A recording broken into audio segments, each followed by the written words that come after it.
মোহনপুরে প্রায় 20 লক্ষাধিক টাকার ইয়াবা ট্যাবলেট আটক। তবে ব্রহ্মকুণ্ড কলোনির বাসিন্দা অভিযুক্ত রূপক ভট্টাচার্য বাড়ি থেকে আগেই পালিয়ে যায়।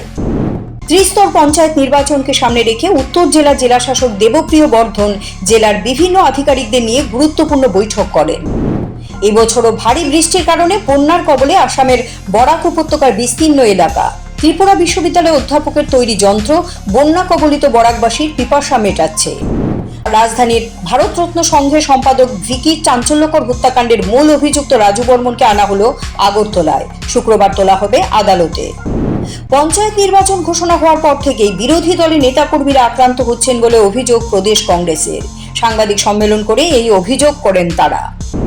বিশালগড় থানায় নতুন ওসি আসার পর ফের অপরাধমূলক কর্মকাণ্ড বেড়ে গিয়েছে বলে অভিযোগ।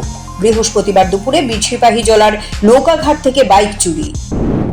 আলু পেঁয়াজের দাম বাজারে এখন অনেকটাই বেশি।